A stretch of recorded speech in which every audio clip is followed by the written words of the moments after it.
Olá! Hoje nós temos um convidado muito especial. Eu vou conversar com o Matiu Te Hook. O Matiu, ele é um embaixador da cultura maori, o povo tradicional da Nova Zelândia. Ele é músico, ele é escritor e um grande amigo. Matiu, so happy to have you here. Thank you for accepting our invitation. Kia ora, Sandra. Thank you for bringing me in, and greetings to everybody out there tuning in to us. Well, first I wanted to say how grateful I am that I learned with you my first haka, the power dance, the Maori power dance, in 2017, when we were welcoming a group of fellows, a group of friends in the Edmund Hillary Fellowship. I can't tell you how scared I was, but how powerful it was. So thank you for that. My pleasure. And I wanted to start by sharing a story. Our daughter, Julia, the youngest one, when she was 8 years old, she arrived home one day and she was saying, Mom, which is my river? Which is my mountain? And she was actually learning her pepeha at school, the way to introduce herself in the Maori culture. And she just said to me, don't tell me that my river is Rio Pinheiros. There is now a very polluted river in São Paulo, our hometown where she was born. And it was very, very hard for her because she didn't want to share with her friends that she was born in a place that the river was very polluted. And I had to go online and to show her pictures of the river when my dad was born 90 years ago. And he used to swim in the river and fish. And that was actually a very powerful experience for our family. And just by acknowledging where we come from, we felt much more connected to our place of belonging. So I just wanted to share to you that I really believe that if we learn as a child in every culture, if we learn where we come from, what is our river, our mountain, the home of our ancestors, we would take a better care of the future, of the planet and of people. Do you agree with that? And if you would like, maybe you could actually say to us our pepeha, I don't know. Kia ora. I definitely agree that having connection to our place in particular can give us a grounding and give us a place where we can stand. And there's something really powerful and empowering about that. And we grew up as Maori finding out where our mountain was and where our river was, who our people are. And that unified us with those people and it unified us with that land. And I can really appreciate that if you find out that your river is needing help, that knowing your river can inspire people to want to look after the river, look after their mountain, make sure they're not poisoning these things and to make a stand for them. But it's also about having a place that we can go back to, especially when we need support and when we need to connect with our land and with our community. So it's really important for Māori to know who we come from and where we come from. And it also helps us connect with the other people that come from the same place. Or if I say my pepeha when I'm traveling around Aotearoa, New Zealand, then people will have an understanding of what sort of person I might be and what sort of environment I grew up in, and it will help them understand me just by sharing my pepeha. Or they may have similar ancestry and it might connect us straight away by sharing these things. So I'm happy to do my pepeha. I've got lots of different ways that I can do it. Sometimes I sing it, but it takes a bit longer. So I'll just speak it and then I'll translate it after this. Tihei mauri ora, ko kupu ko kore te maunga, ko oahanga te awa, ko tika papauma te hapu, ko papauma te marae, ko tāki timu me kura haupo oku waka, ko kahungunu me rangi tāne ki te wairarapa oku iwi, ko Matiu Te Hook ahau, Tihei mauri ora. So kupu kokore is my mountain. This is the mountain that helps me remember to forgive From that mountain flows the Oahanga River, and that's the river that helps feed our visitors. When I stand on my land to speak, I'm standing on the land called Papauma. Papauma was a great chieftainess, a great powerful woman. And there I hear our wise women calling, and they are welcoming people into the small tribe of Te Hika Papauma. Our tribe is named after that powerful woman, our small tribe.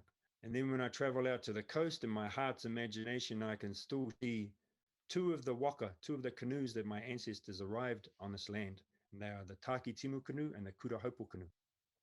And the descendants of those canoes, the descendants who continue to adventurously travel around this world, are the Kahungunu people and the Rangitane people from the Wairarapa area, the east coast of the North Island, just above Wellington.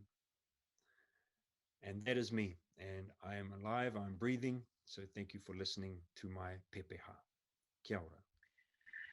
Kia ora. Thank you for sharing that with us.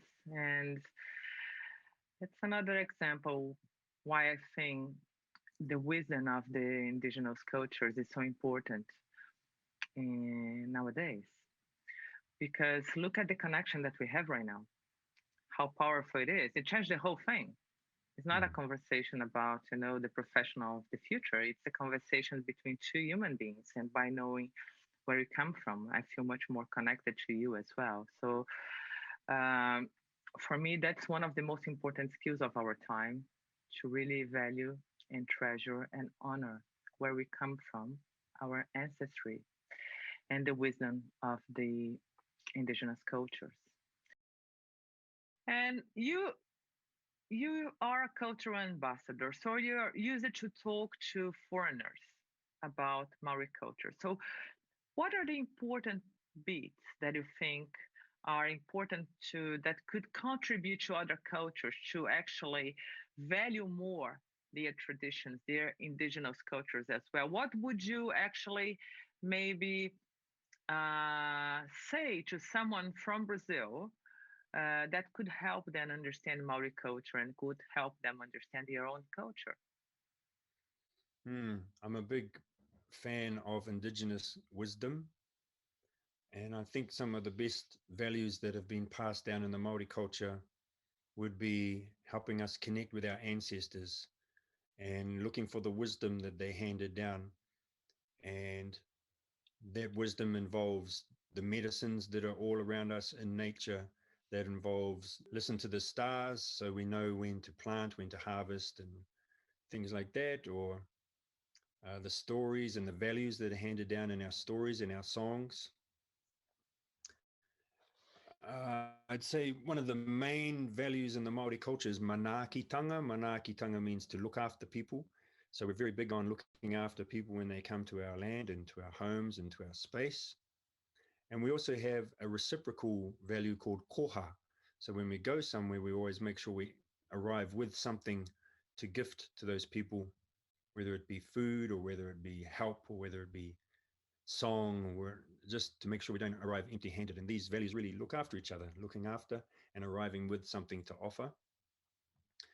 We're also very connected to the land and to the elements. So we have what you might call Maori gods. We have the god of the wind, the god of the ocean, the god of volcanoes, the god of planted food, the god of wild food. We have all these different gods, and they sort of have personalities which helps us feel like we can interact with them and we can acknowledge them and we can speak to them and we can thank them for everything that they offer us. And I think that helps us really connect with the land, because it's not just a bit of this, it's not just wind, it's like there's an entity there that we can connect to. And we don't have to go through a church to connect with these entities. We can actually have a direct point of contact from our hearts and our souls and our minds to Mother Nature. Like when the land shakes and there's a little earthquake, I always acknowledge Ruo Moko, the god of earthquakes and volcanoes, and I thank him for being gentle, and I encourage him to chill out. And thank you for the reminder to appreciate the calmness that we have through most of our days.